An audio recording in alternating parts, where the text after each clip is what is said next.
My name is Pankaj Jain. I'm from IBM. I'll walk you through on some of the key capabilities and our experience working with the different rails and metro organization. Very specific subject. We were hearing the esteemed, distinguished guest this morning, speakers, uh, their vision about the OT coming closer to IT, managing the very complex infrastructure of railways, metros, various asset classes, a variety of, this is where the complexity comes, where we are dealing with the complex rolling stock, dealing with complex infrastructure, be it the bridges, be it the tunnels and the civil infrastructure. And if you see it, the design life of these assets are different. Uh, Whatever we talk from the sensor technology point of view, whatever we talk from the advanced technology, end of the day, what matters to business is the longevity of these assets, the critical infrastructure which is being designed for certain number of years. Take the example of rolling stock. Now, most of the rolling stock is typically designed for at least 25, 30 years of the lifespan. If we take the civil infrastructure, 75, 80, or maybe 100 years of the life, right? uh, the facility assets, the IT infrastructure. And this complexity, when we talk to business, some of the business challenges, the pain areas are pretty common, right from managing that I have got my aging assets. The assets which I got it maybe 10 years back, 20 years back, they are getting aged over the years. What is the degree of reliability business can expect from these aging assets? Very, very key concern area for the business. How do I take the decision between should I continue repair it or is it really time to replace this asset? How objectively we can do this analysis? uh, to run these kind of the complex infrastructure, the huge spares, the huge inventories which is lying across the storeroom locations,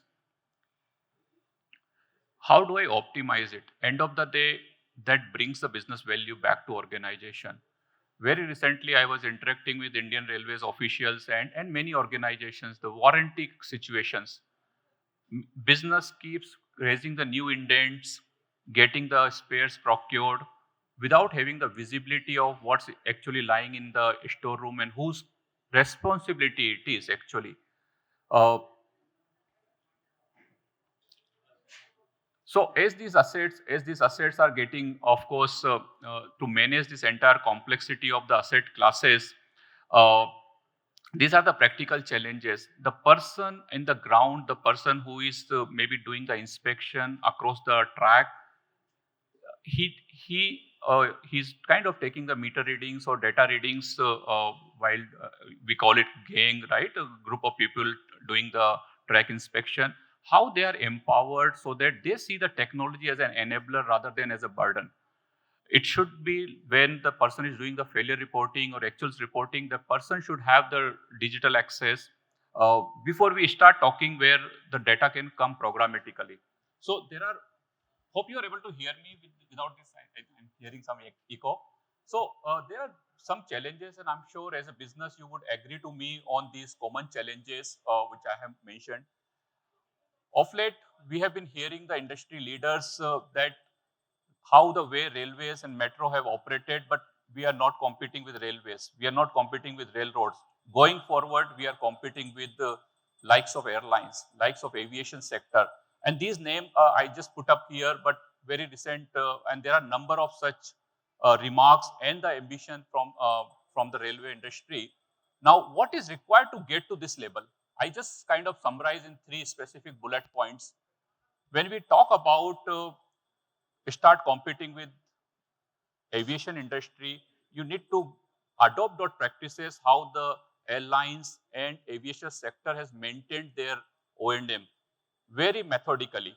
If we continue to maintain and manage our assets as a wagon and a loco level, no way we can pinpoint whether the failure is a damper level or axle level or wheel level or unless we get to that level of the things defined in the things.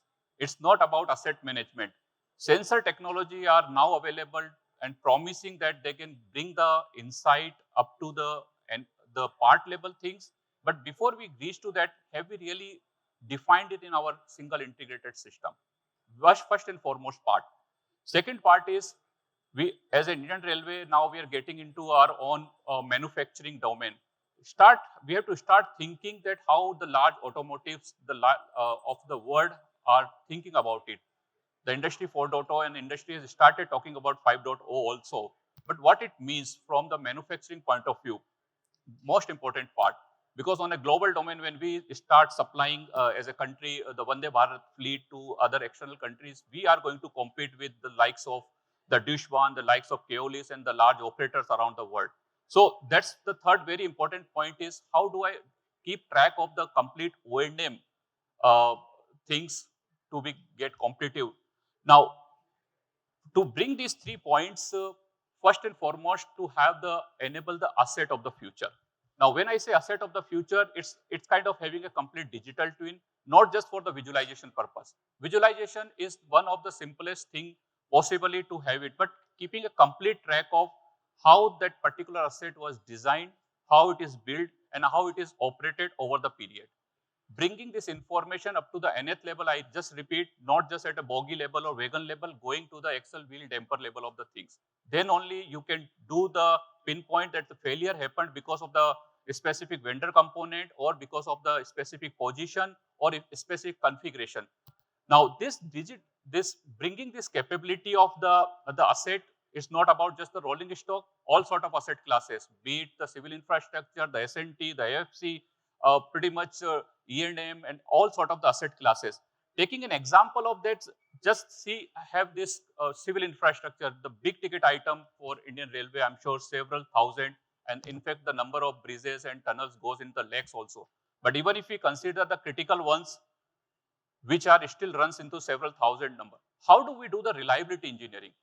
Is it the visual inspection which is happening over the period, or is it how the technology can help to do the quick inspections part? And this is where the IoT and AI enabled capabilities are helping the complex infrastructure, where you have a digital image of it over the period, the number of inspection data, whether the cracks developing or algae happening, or is the chloride penetration in the concrete, how the things changing over the period. And first thing we have to keep in mind, the life of these assets are minimum 60, 70 years. So at least 3 or 4 generations of the people will be working on this civil infrastructure before they really give the troubles. So the entire enabling the asset of the future, and this is pretty much the asset maturity curve. Pretty much right now, I'm sure you agree to this, that mostly the time based or the usage based maintenance, and this regime has to move up to the condition based towards the predictive, aided by predictive analytics, and this is a gradual process. Now, right now we are looking a reporting based mechanism where what happened, why happened, when happened, something like that, rather than moving from this regime to a more of a simulation based, the forward analytics, how the data changes happening. Now, the data is coming through sensor technology, it's coming through the embedded systems which are there in all kind of signaling to rolling stock to AFC and all kind of the world, and moving this things from more of reporting based to more of forward looking. If signal is changing, if the door opening time is changing by even milliseconds, certainly it's indicating certain conditions, certain things, right? How do we analyze that? And that's where the asset of the future. Second important point which I want to emphasize again here, we heard the esteemed panelist, everybody pretty much mentioned this. We cannot continue this piecemeal approach where you have got siloed system doing for permit management, inspection management, coach management, wagon separate, freight separate, and by zone. I mean, this cannot continue if we are really looking to leverage certain capabilities and kind of learn from that across the asset classes. Variety of piecemeals are the solutions which are there. The way now passenger reservation across the country is a single system. Of course, when somebody started it, there must have been the challenges, how the express reservation versus the Rajdhani versus some other things happen. But now it is a single solution. For asset management also, it's the need of the hour to take a complete or holistic approach across the asset classes, across the business processes, because this cannot continue in in a piecemeal approach on of having the multiple siloed system in place. The third point is enable the technician of the future. Now, what I end of the day, whatever technology we bring to the place, unless the person who is the gangman or the person who is doing the inspection, when the train comes at halt, you run multiple inspections. Some inspections are as short as of 5 minutes. Some inspection, when it goes to depot, it may be for running in hours and days also. How that person is enabled, what kind of things he is doing it, right from as simple as taking the meter readings, maybe using some technology to do the visual based inspections, or how he's able to communicate through NLPs. You can't expect the technician, the gangman to be the super computer literate or maybe the more comfortable. The system need to provide all these capabilities in the hand of the technician, the last person, so that he start using it. Unless the person is doing the right failure reporting, no product or no system in the world can really do the diagnosis from a predictive analytics point. I mean, as simple as that. If that failure happened and the right way of the failure reporting has happened, that's going to help for analytics to benchmark certain points and then give the predictions. Uh, Technician of the future means also where we are making use of the augmented realities. The person can actually make a call to control room or maybe a senior colleague and get into the real interactive mode where the person can, the person in the field can seek advice, they can start collaborating. And end of that, this collaboration, the entire communication, whatever happened, the video clip or whatever, can be preserved for future reference. If similar situation arise, what's the reference? So third important point is a technician of the future and how we bring the RCM, the reliability centered maintenance. I'm sure everybody would like to get to that level, but what's the degree of reliability I can expect from this aging asset which is functioning for the last 20 years? We can say that, okay, it's a OEM responsibility or is an operator responsibility, but end of the day, it goes back to organization. The OEM may be covering it during the DLP period of 3 years, 5 years, but what after that? And you have got number of the OEMs supplying the systems, right? So making use of the RCM part where the data coming from the embedded systems, coming from TCMS, coming from data loggers, coming from retrofitted sensor technology, all coming together, and then we are running the advanced analytics on top of it to pinpoint what kind of failure it is, what's the failure probability. And then it goes back to optimize the preventive maintenance. It cannot continue the way AOS, COH of 18 months and 24 months based maintenance has happened, but now it's a condition based, reliability centered.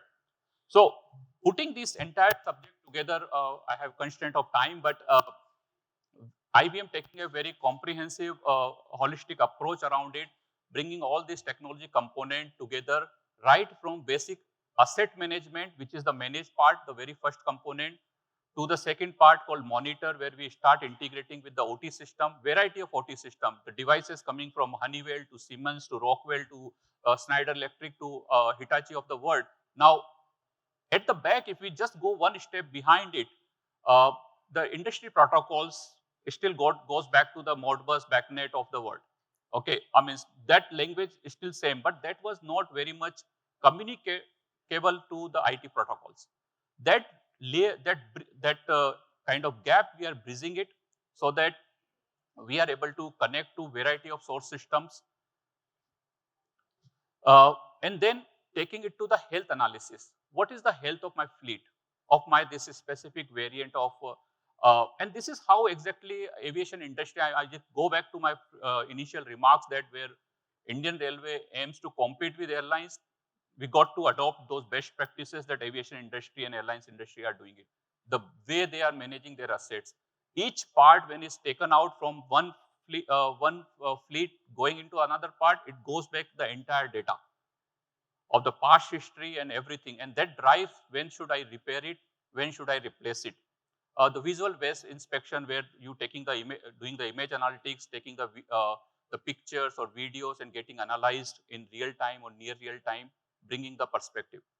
Uh, Cognitive assistant where it's kind of augmented reality capabilities. The technician can seek advice from the remote expert, they get they can get into the real time interactive mode.